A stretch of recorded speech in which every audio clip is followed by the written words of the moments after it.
At of course, tunay po mga minamahal, tayo po'y nagpapasalamat sa Diyos at nagdaan po mga minamahal ang mga isinagawa ng ating po mga minamahal na mga kababayan. Ito po ay patungkol po sa Holy Week, mga minamahal.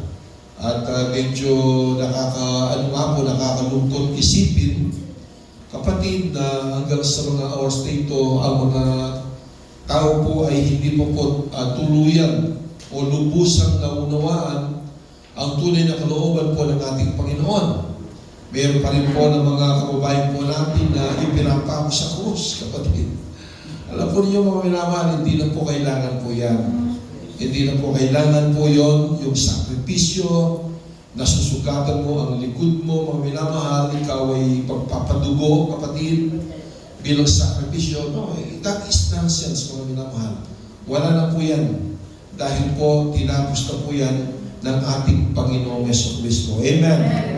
Tinapos na po yan, mga minamahal. Kaya hindi na po natin pwedeng ulit-ulitin. Kasi kapag inulit po yan, mga minamahal, yung ginagaya mo, yung sakripisyo ng Panginoon, para bagang sinasabi mo na wala pang kwenta at hindi pa tapos ang ginawang pagliligtas sa atin ng ating Panginoon. Kaya mga minamahal, tayo po ay kinakailangan maliwanagan po ng kaisipan sa mga bagay po ito. At kahapon, habang po ay nagbubukas po ng aking cellphone, nakita ko po sa social media, mga minamahal, na habang itinataas yung krus, kapatid, at binakon na po doon po sa hukay, biglang nabali, kapatid, yung krus at talagang bumalandra yung tao. Grabe, mga minamahal. Amen. Praise the Lord. Hallelujah. Kaya mga minamahal, natin po basahin. Ito ba, mga minamahal, is in continuation with the Word of God that we have heard a while ago. Dito po sa Matthew chapter 28, verses 5 up to 10, mga minamahal, ito po ang pangyayari nung binuhay na muli ng Diyos ang ating mahal na Panginoon Jesucristo sa kanyang pagkamatay, mga minamahal. Yung kanyang laman, ang sabi nga po ng ating beloved na pastor, mga minamahal, yung human, kapatid, yung man, yung flesh, yun ang namatay. Dahil hindi naman namamatay ang Diyos. Amen po ba? Kasi ang ating Panginoon Jesucristo, siya po ay dual nature. Siya po ay Diyos, bilang Diyos, at bilang anong sipoy ng katawang tao, tapos sa kanya bilang anak. Yun po ang namatay, kapatid, yung anak. Amen. Praise God. Kaya po minamahal, ano sabi po dito sa Matthew chapter 28 verse 5? Ngunit sumagot ang anghel at sinabi sa mga babae, huwag kayong matakot, sapagkat nalalaman kong inahanap ninyo si Jesus na ipinako sa krus. Wala siya rito, sapagkat siya'y binuhay. Sabihin po niya natin, siya'y binuhay. Tulad ng sinabi niya, halika kayo, tingnan ninyo ang dakong hinigaan niya. Pagkatapos ay nagpadali kayong umalis at sabihin ninyo sa kanyang mga alagad na siya'y binuhay mula sa mga patay, siya'y mauna sa inyo sa Galilea. Makikita ninyo siya roon. Ito ang nasabi ko na sa inyo. Amen. Palakpakan po natin ang ating Panginoon. Sila nga'y dali-daling umalis sa libingan na may takot at malaking kagalakan at tumakbo sila upang magbalita sa kanyang mga alagad. At doon sinalubong sila ni Jesus na nagsasabi, kayapayapaan ay sumainyo, at paglapit nila sa kanya ay niyakap ang kanyang mga paa at siya'y sinamba. Palakpakan po natin ang Panginoon. Mga minamahal, unang-unang nakaalam ng muling pagbangon ng ating Panginoong, mga minamahal, ay itong mga kababaihan. Na sila ay inutusan, kapatid, ng mga anghel na sabi, wala na rito ang inyong hinahanap. Tignan ninyo ang kanyang higaan at wala na siya. At kayo pumaroon, sabihin ninyo sa kanyang mga alagad na muling nabuhay ang ating Panginoong Jesucristo. Mga minamahal, si Muhammad, nang siya po ay namatay, Period, mga minamahal. Si Buddha, nung siya'y namatay, period. Si Jose Rizal, nung siya'y namatay, period, mga minamahal. Pero ang ating Panginoong Jesucristo, nang siya po ay namatay, kama, pagkus mga minamahal, dahil siya po ay bumangon after 3 days, mga minamahal, siya'y bumangon mula sa kanyang libingan. After 3 days, He rose from the grave. Amen? Amen? Ibig sabihin ng mga minamahal, ang ating Panginoong Jesucristo, nung siya'y namatay, hindi po yung period, bagkus ito ay kama, dahil mayroong tong kasunod, mga minamahal, after 3 days, He rose from the grave, at ngayon, siya'y buhay na buhay, sinasama po natin sa Espiritu at katotohanan. Amen? Everybody say, praise the Lord. At ang ating Panginoon, ginamit ang mga kababaihan, mga ordinary people, upang magbalita na nabuhay na maguli ang ating Panginoon. Tayo, kapatid, mga ordinary people, tayo ay hindi excuse bilang reflection ng ating nabasa, mga minamahal. Hindi po yun hadlang na tayo po yung mga ordinary, mga tao na hindi pwedeng magbalita ng pagbago ng Panginoon at ang kabutihan ng Diyos. Amen? Amen. Tayo, mga minamahal, ngayon naalaman po natin na muling nabuhay ang Panginoon, tayo po'y gagamitin ng Diyos upang magbalita na meron po tayong inaasam-asam na pag-asa dahil ang Panginoon, siya po ay nabuhay na maguli at tayo po, kapatid, magbalik ng Panginoon, tayo po ay may pag-asa, tayo bubuhay muli ng ating Panginoong Jesucristo. Amen? Everybody say, praise the Lord. Ito po pinag-aaral po natin, mga minamahal, ito po ang mga pangyayari pagkatapos na namatay ang ating Panginoon. Una, nakita po ng mga kababaihan na wala na po siya sa kanyang libingan. At ang susunod, kapatid, na ginawa ng Panginoon, siya po'y nagpakita sa kanyang mga alagad. Kung ating mababasa ng mga dito po sa John chapter 20, verses 19 up to 20, mga minamahal, ganito po ang ating mababasa. Nang magdadapit hapon ng araw na iyon, na unang araw ng linggo, ito nga po kapatid, ang Sunday, habang nakasara ang mga pinto, sila'y nasa loob po ng isang kwarto o isang, sabihin natin, unit, mga minamahal. Ang sabi po nila, nakasara ang mga pinto sa kinaroroonan ng mga alagad dahil sa takot sa mga Hudyo, dumating si Jesus at tumayo sa gitna nila at sa kanila'y sinabi, kapayapaan ang sumainyo. At nang masabi nga niya ito, ay kanyang ipinakita sa kanila ang kanyang mga kamay at tagiliran, kaya't ang mga alagad ay nagalak nang makita nila ang Panginoon. Palakpakan po natin. Tingnan mo niyo, nakasara ang pinto, pero nakapasok ang ating Panginoon. Bakit? Kasi po siya po ay glorified body. Amen po ba?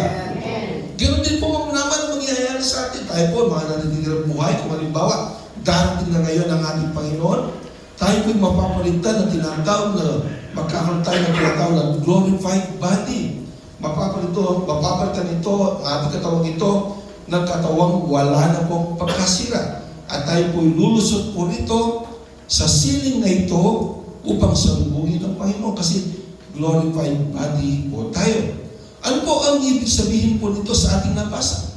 Mga minamahal, kahit na nakasara ang pinto ay kayang pasukin pa rin ng ating Panginoon. Amen? Minsan kapatid, tayo po, ang reflection po dyan, tayo po ngayon ng mga Kristiyano ay minsan nakasarado ang ating mga pinto, mga minamahal. Nakasarado kapatid ang ating mga pinto sa problema, sa kasalanan, mga minamahal. Pero ano po ba ninyo kapatid na kayang-kayang pasukin ng Diyos ang inyong problema at bigyan ng solusyon ng ating Panginoon. Amen po ba? Kahit nakasara, kapatid, ang iyong katawan, ikaw ay punong-puno ng karamdaman, kayang-kaya niyang pasukin ng Panginoon. Hallelujah. Na pagalingin ka, kahit nasarado ang iyong puso, mga minamahal, kayang gawin na pasukin ng Diyos ang puso mo, kapatid. At ang puso mong bato, ito'y gagawing pusong laman ng ating Panginoong Jesucristo kung loloobin ng Diyos. Amen. Amen. Everybody say, praise the Lord. Nakita ko mga minamahal na mga alagad na mayroong butas ang kanyang mga kamay at ang kanyang tagiliran. Ang problema mga minamahal, nung nagpakita doon ang ating Panginoong Jesucristo sa kanyang mga alagad, wala po doon si Tomas. Absent po siya. Wala po siya doon. Kaya po minamahal, mahalaga po na palagi kayong nasa fellowship, palagi kayong umaattend sa mga gawain ganito, mga minamahal. Kasi si Tomas, mga minamahal, nagkaroon siya ng alinlangan kasi wala po siya doon. Siguro, palaging wala si Tomas, kaya tinagurin po siyang the doubter, kapatid. Siya palaging nagkaanilangan. Ang sabi niya, umaharap siya ng prueba, ng ebidensya. Naikwento mga minamahal, hallelujah, ng mga alagad na nagpakita sa kanilang ating Panginoon. Pero ano pong sabi po ni Tomas? Oh, maliban na aking may deity, may pasok ang aking daliri mula doon sa butas ng kanyang mga kamay at sa kanyang tagiliran, hindi ko paniniwala ang sabi po ni Tomas. So may po siya kanilangan. Ngayon, anong tinawag po ng ating Panginoon? Kung ating po babasahin muna, kapatid, dito po mga minamahal sa John chapter 20 verse 24 up to 29. Patuloy lang po tayo sa John 24 up to 29. Ang po sabi dito, ngunit si Tomas, isa sa 12 na tinatawag na kambal, ay hindi nila kasama nang dumating si Jesus. Wala si Tomas doon. Kaya meron po siya kalinlangan kasi doon niya nakita Kaya sinabi sa kanya ng ibang mga alagad, nakita namin ang Panginoon. Ngunit sinabi niya sa kanila, malibang makita ko sa kanyang mga kamay ang bakas ng mga pako at mailagay ko ang aking daliri sa butas ng kanyang pako at mailagay ko ang aking kamay sa kanyang tagiliran ay hindi ko maniniwala. So may pagkahalilangan siya, sabi niya, umahanap po na siya ng ebidensya. To see is to believe, ang sabi niya. Amen? Kailangan makita ko muna para bago ko maniwala, ang sabi po niya. Kaya tuloy yung basa mo naman. Pagkaraan ng 8 araw, after 8 days, muling nasa loob ng bahay ang kanyang mga alagad at kasama na si Tomas. Ayun, nakasama na ngayon si Tomas. At ano nangyari? Nakasara ang mga pinto. Again, nakasara ang mga pinto. Subalit pumasok si Jesus at tumayo sa gitna at sinabi, kapayapaan ang sumainyo. At sinabi niya kay Tomas, ilagay mo rito ang iyong daliri. At tingnan mo ang aking mga kamay. Ilapit mo rito at iyong kamay at ilagay mo sa aking tagiliran. Huwag kang mag-alilangan kundi sumampalataya. Huwag kang mag-alilangan, ang sabi ng Panginoon kay Tomas, kundi sumampalataya ka. Ngayon, ano ginawa ko ni Tomas? Ipinasok, kapatid, yung kanyang daliri doon sa butas ng kamay ng ating Panginoon, mag-isang tagiliran. Kasi meron yung butas ng Panginoon po rito.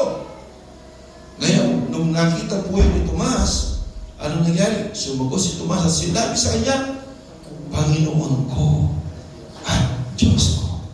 Doon pa lamang po siya sumamba at naniwala sa Panginoon dahil napatunayan niya, kapatid, hallelujah, na mayroong ng butas ang mga kamay ng Panginoon. Naniwala na siya ngayon na nabuhay ang ating Panginoon. Pero anong nangyari? Ang sabi ng ating Panginoon, ngayon naniniwala ka na po ang Panginoon at ang iyong Diyos. Pero noong hindi mo pa ako nakita, ay hindi ka pa naniniwala. Ngayon ang sabi ng Panginoon, sinabi sa kanya ni Jesus, sapagkat ako'y nakita mo, ay sumampalataya ka. Mapapalad ang hindi nakakita gayon may sumasampalataya. Palakpakan po natin ang Panginoon.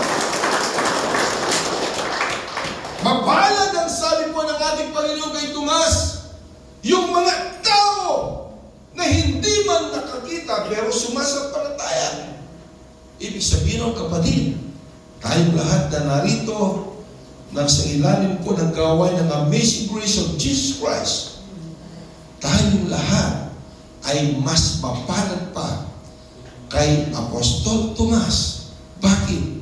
Hindi man po natin nakita ng physical ang mga butas sa kamay ng Panginoon, pero tayo sumasampalataya sa ating Diyos na buhay.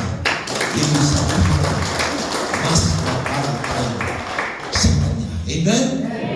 Everybody say, praise the Lord. Umahanap siya ng ebidensya.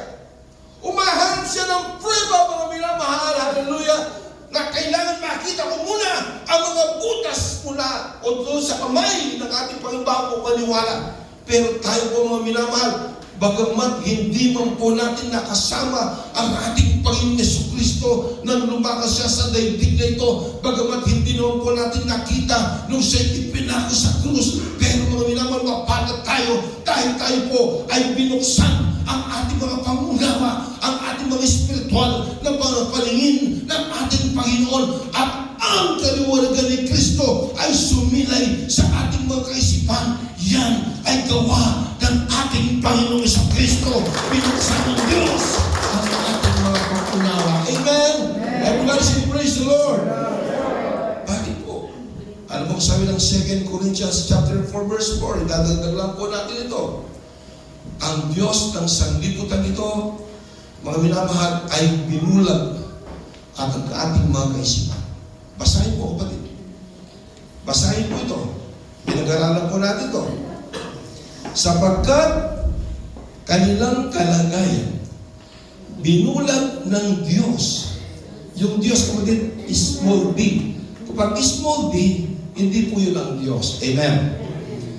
Ang sabi po, binulag ng Diyos ng sanglibutan ito ang pag-iisip ng mga hindi mananampalataya upang huwag nilang makita ang liwanag ng Ebanghelyo ng kaluwalhatian ni Kristo na siyang larawan ng Diyos. Sino ang Diyos ng sanglibutan ito na sinasabi nito?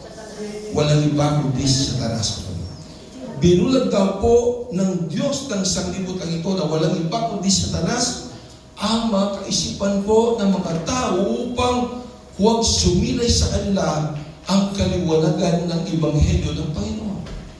Ibig sabihin ng kapatid, hanggang sa ngayon, kapag ginagawa mo pa ang mga bagay na yan, na mga kultura, mga ritual, kapatid, at hanggang sa ngayon, hindi ka pa rin naniniwala sa pagkabuhay ng Panginoon, at ang Diyos, kapatid, ay nabuhay ng muli, at wala ka pa, mga minamahal, sa mga grupo na kagaya po, mga minamahal, ng mga ibang grupo. Hindi lang po ito ang katotohanan, kapatid. Marami po ang nasa katotohanan. Sa Amerika, maging sa ibang bansa, ay marami. Baka sabihin po ninyo na sinasabi ko na inaangkin ko na tayo lang nasa katotohanan. No. Tayo po ay member po ng body of Christ. Amen po ba? Palakpakan po natin ang mga.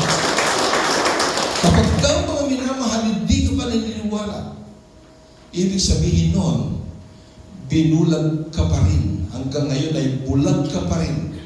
Tinatakpan pa rin ng Diyos ng sanlibutan ito na walang iba kundi Satanas ang iyong pag-iisip. So para mapalaya ka po dyan, kapatid, anong gagawin? Hindi mo kayang buksan, kapatid, ang iyong pag-unawa sa Biblia o sa kabalan na katotohanan.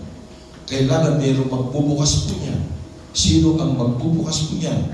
Bubuksan mismo ng ating Diyos na buhay, ang hari ng mga hari, Panginoon ng Panginoon, ang ating pong mga kaisipan upang sumilay ang Ebanghelyo sa ating mga buhay. Amen. Palakpakan po natin ang Panginoon. Ako'y nag-bless, kapatid. Beloved brother and June, sa kanyang pagtuturo, siya po ay black sheep sa kanilang pamilya. Nakikita po natin, malaki yung katawan ni Brother John. walang paggalang sa kanyang mga magulang, maging sa kanyang ina. Kaya sabi ko niya, pagka pinag-uusapan ang patungkol sa mga ina, napapaluha po siya. Kasi nakita niya at naranasan niya kung paano napastanganin ang kanyang mga magulang. Mga minamahal kapatid, habang buhay pa, idadagdag ko lang ito yung Christian living.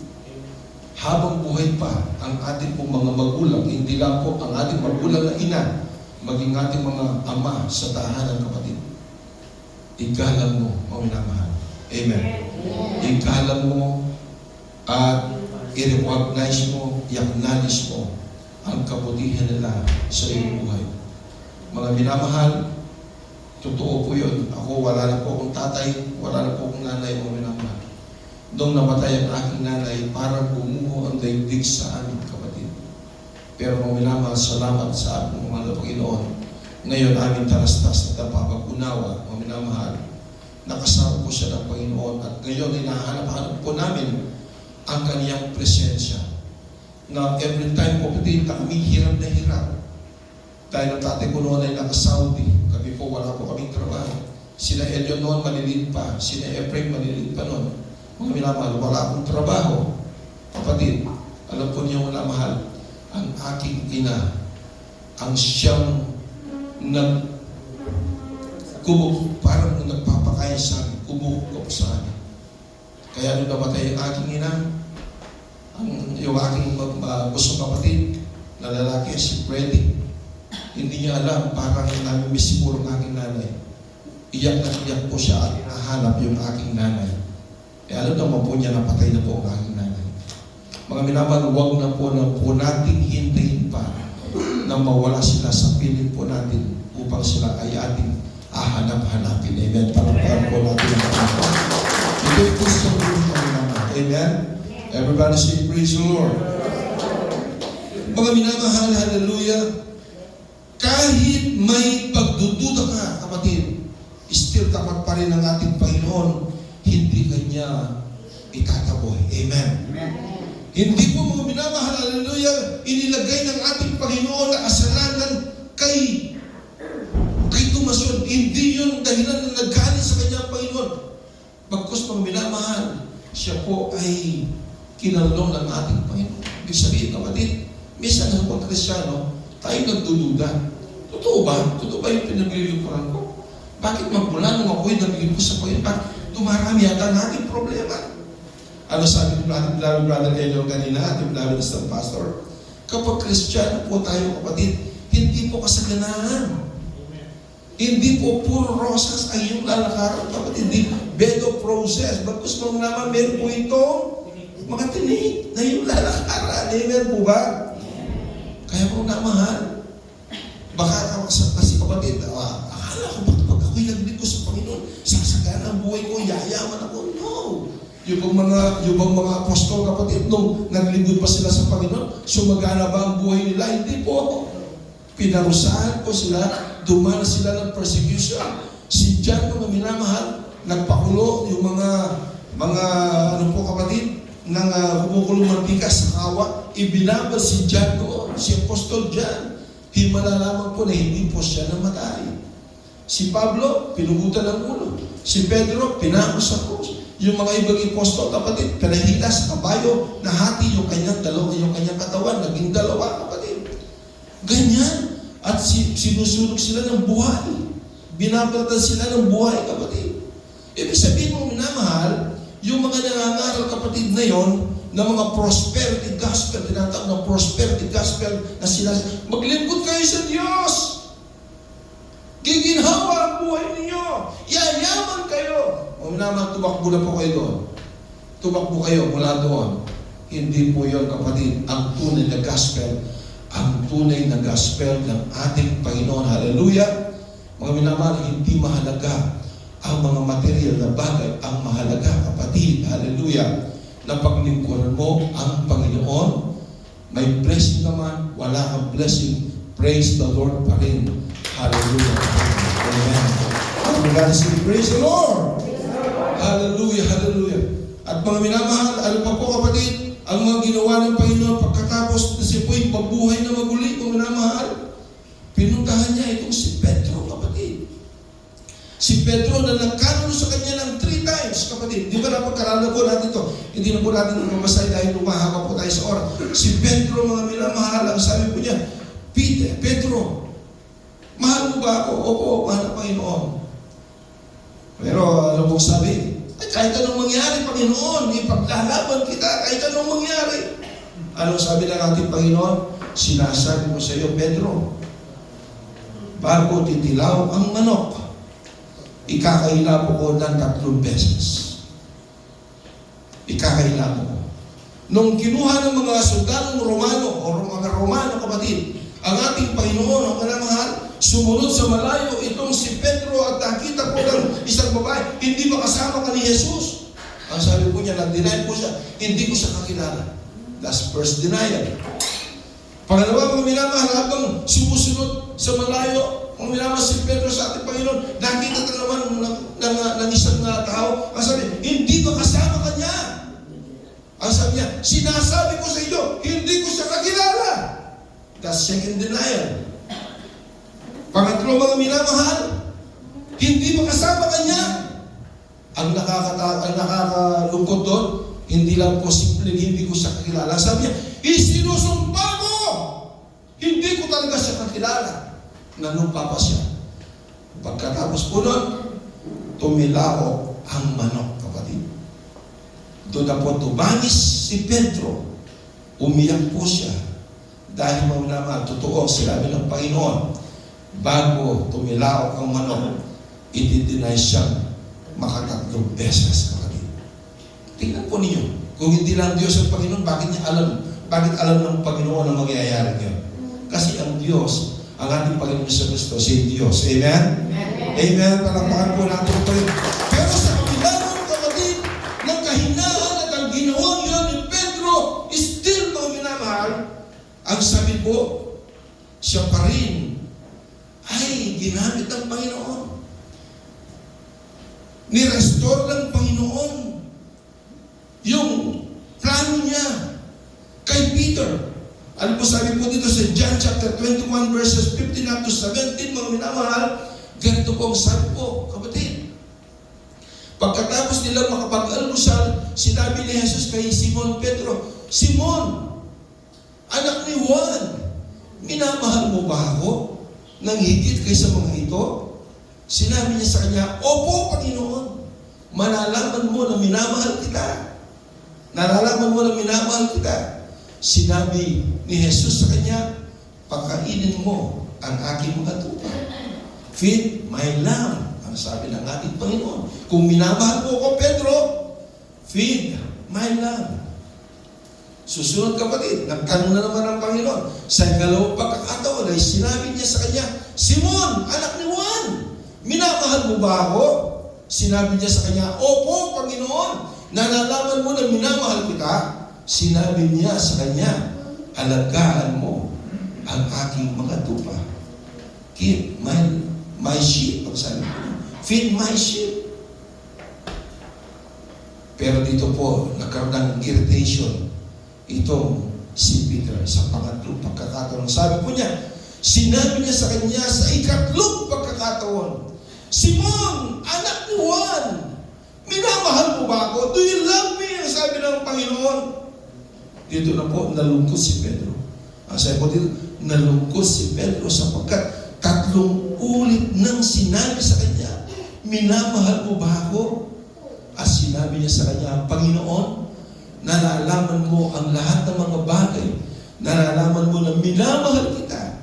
Sinabi sa kanya ni Jesus, pakainin mo ang aking mga tupa. Feed my sheep. Feed my lamb. Mga minamahal, bagamat nagkamali si Peter, nag-deny po siya ng 3 beses, but still, yung calling ni Peter ay ni-restore ng Panginoon. Siya ang ginawang unang at kauna-unang pastor ng iglesia ng ating Panginoong Jesucristo. Hallelujah. Ibig sabihin nun, mga minamahal, hallelujah, ang reflection po niyan sa atin, kapatid, na nandun po tayo sa maging kahinaan po natin, still kapatid, and I'm sure, yung calling ng Panginoon ay mananatili rin po sa bawat isa sa atin. At ang tanong niya kay Peter, Peter, do you love me? Ang sabi ng Panginoon, yes, Lord, I love you. Now, therefore, sabi ng Panginoon, feed my lamb. Feed my sheep. Feed my sheep. Pakainin mo ang aking mga tupa. Mga minamahal, hindi pagkain literal. Ito'y pagkain espiritual ang sinasabi po ng ating Panginoon dahil ginawa siyang leader, kapatid, na siya ang magpapakain sa mga tupa ng ating Panginoong Jesucristo. Amen? Praise God. Bagamat nandun ang ating kahinaan, but still mga minama, nire-restore ng ating Panginoon ang ating mga calling. Alam ko po kapatid, mayroong calling ang bawat isa sa atin. Ayaw lang ninyong ipagamit ang inyong mga talento sa Panginoon. Amen po ba? Amen. Hindi ko lang kapatid kung minsan nalulungkot po ko. Bakit? Nung Sunday, tinanong ko kayo. Hindi ba sabi ko, nung Sunday, sinabi ko, hindi ba ang ating tema o ang ating topic nung last Sunday ay walang sumagot? Ano kasi yung napag-aralan natin? Walang sumagot. Ibig sabihin ng kapatid, parang yun po discouragement disappointment sa amin yun. On our part, bilang nangangarap po sa inyo. Ginamit po ang ating mga kapatid, Brother Edwin, Lord to God. Nagbigay po siya ng Bible. Sino po nagbabasa ng Bible ngayon? Magsabi, praise the Lord. Bakit hindi kayo magdala ng notebook? Minsan kapatid, kahapon nagpunta ako ng SM, naglalakad ako, tinignan ko kapatid, yung notebook na maliit, 38 pesos lang. 38 pesos. Every time mo mahal na mag-aaral tayo ng salita ng Diyos dito, every time na mag-aaral ng salita ng Diyos ang ating beloved na Pastor Brother Elion, bakit hindi nyo ilista ang mga talata na sinasabi? Pagkatapos, pag uwi niyo sa bahay, unawain po ninyo, manalangin muna kayo, Lord, bigyan mo po ako ng wisdom, knowledge, and understanding. Ipaunawa mo sa akin ang iyong mga salita. Panginoon, basahin mo sa iyong bahay. I'm sure, kapatid, maunawaan mo ang mga salita ng Diyos. Amen? Amen? Amen? In-interview mga minamahal si Alex Gonzaga. Inamin naman niya, ako yung nagbabasa ng Biblia, pero hindi mo naunawaan. Kasi talagang hindi mo maunawaan sa iyong sariling kaunawaan. Not your human understanding, kapatid. Huwag mong babasahin ng Biblia. Kaya mga sabi po ng mga ibang mga tao, huwag kang magbabasa ng Biblia. Masisira ka ng ulo.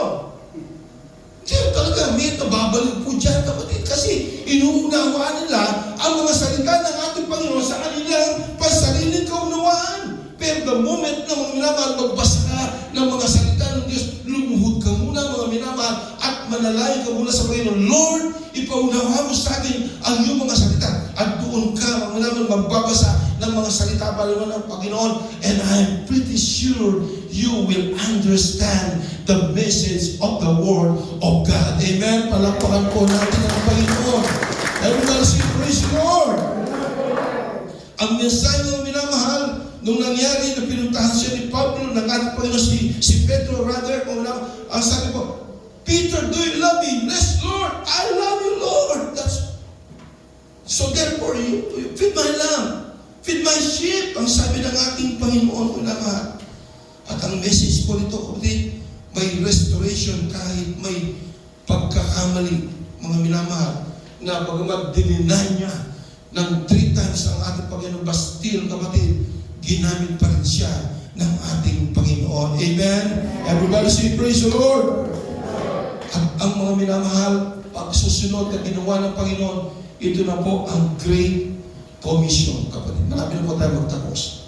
Ang Great Commission, bago po mga minamahal, hallelujah, na umakyat sa langit ang ating Panginoon, ang ating Panginoon, nung nabuhay na magbuli siya, siya po'y nanatili po doon dito sa daigdig na ito ng 40 days. After noon mga minamahal, doon pa lang po siya umakyat po ng langit.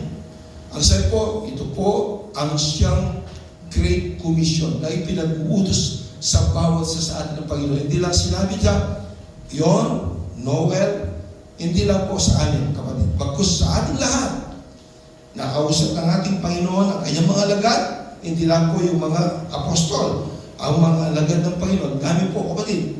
Anong sabi po ng ating Panginoon?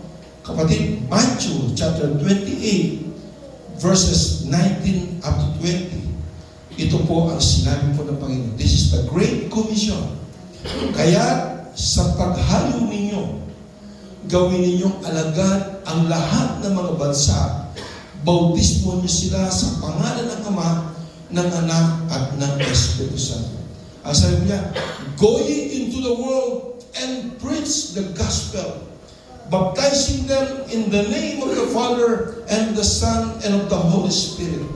At ang sabi sa susunod na talata, at turuan silang sundin ang lahat ng mga bagay na inutos ko sa inyo. Ang sabi mo lang, tingnan mo ninyo, at turuan ninyo sila.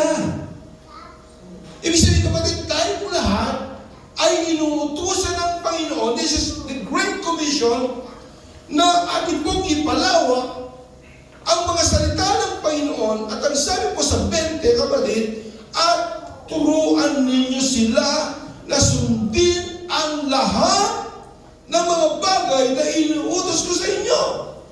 At narito, sabi ng Panginoon Jesus, narito, ako'y kasama ninyong palagi hanggang sa katapusan ng panahon.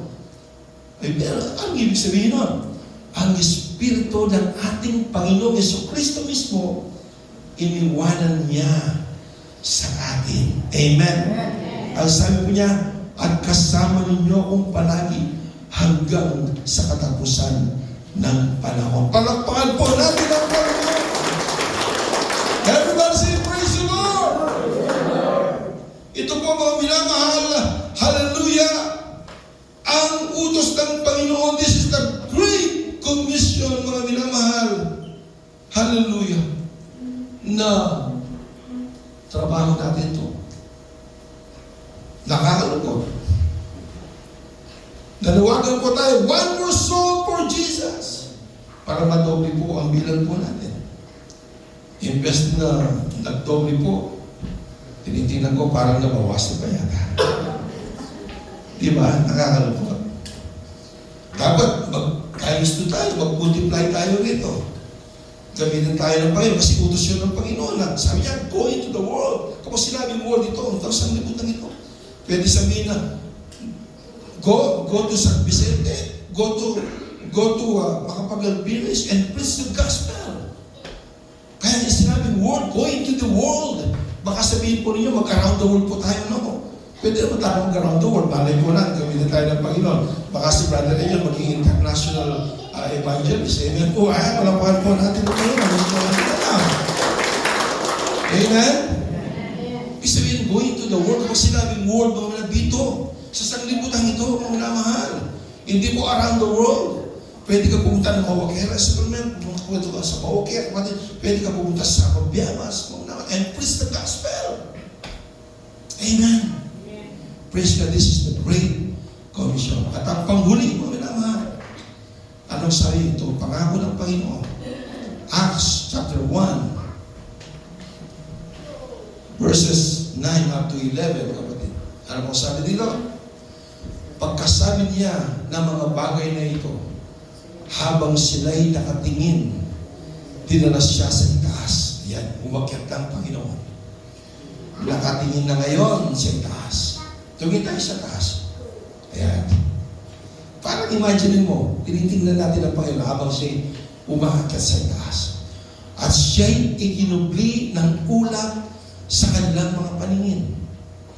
Samantalang nakatitig sila sa langit at siya'y papalayo, biglang may dalawang lalaki ang tumayo sa tabi nila na may puting damit na nagsabi, kayong mga lalaking taga-Galilea, bakit kayo nakatayong tumitingin sa langit? Itong si Jesus na dinala sa langit mula sa inyo ay darating na gaya ng inyong nakitang pagpunta niya sa langit. Ibig sabihin, bumalik ang Panginoon sa langit, pero may pag-asa. Babalik din siya mula sa langit. Amen? Kung ano ang isura ng Panginoon, na may butas sa kanyang tagiliran, may butas sa kanyang mga kamay, babalik siya muli dito upang tayo ay kanyang kunin upang sama-sama tayo. Amen? Amen? Unawain nga po natin, kapatid. Sa binasa po natin na may dalawa, kapatid. Sabi ko dito sa gist, mga minamahal, samantalang nakatitig sila sa langit. Imagine nyo, at sila'y papalayo, siya'y papalayo, biglang may dalawang lalaki ang tumayo sa tabi nila. So, ibig sabihin, yung dalawang yun, tumabi sa mga apostoles. Tumabi sa kanila. So, ito yung mga, dinadala mo sino yun, kasi dalawang lalaki. Na nakaputing damit. At sinabi sa mga tao na nandun, nagsabi, kayong mga lalaki taga Galilea, bakit kayo nakatayong tumitingin sa langit? Itong si Jesus na dinala sa langit mula sa inyo ay darating na gaya rin ng inyong nakita pagpunta niya sa langit. Palakpakan po natin. Kaya kung minamahal, sabi po ng ating beloved na San Pastor kanina, kung ano ang itsura po natin, mga minamahal, yun din ang itsura po natin sa langit. Amen po ba? Pero kung minamahal, kung dito, ugod-ugod ka lang, hindi. Pagbabalik ka doon sa kabataan mo, minamahal, marahil. Amen? Siyempre, alang-alang naman, uugod-ugod ka man doon sa langit. Alang-alang naman, Sister Lenny, dito nagdadialysis siya doon sa langit mo naman, yun pa rin ang itsura niya. No, hindi na magiging kaya ang itsura niya. Magiging maganda nung dalaga pa. Itong Sister Lenny, magbabalik ang kanyang kagandahan doon. Amen po ba? Palakpakan po natin yung Panginoon. Si Sister Michelle nagkaroon ng sakit ng lupus. Ngayon mga minamahal, parang nakaganon po, lubi-lubiit ang kanyang katawan. Pero kapatid, nung dalaga si Sister Michelle, nakita na po ninyo yung anak niyang dalaga, ganon na ganon ang itsura niya, mga minamahal. Nakita ko po sa picture. Yun ang makikita mo sa langit. Amen? Amen? At doon sa langit, mga minamahal, sabi ng banal na kasulatan, wala nang lunggo doon, wala nang pilay doon, wala nang bulag doon, mga minamahal, hallelujah, doon tayo po, hallelujah, ay perfectong itsura, kapatid, hallelujah, na kasama ang ating Panginoong Jesucristo. Ito ang pagkasta na ginagawa ng Panginoon. Amen? Everybody say praise the Lord. At lahat ito kayo, mga mahal, awitin po natin, mga mahal, ang dakilang pag-ibig ni Jesus. Hallelujah. Dakila ang pag-ibig ni Jesus.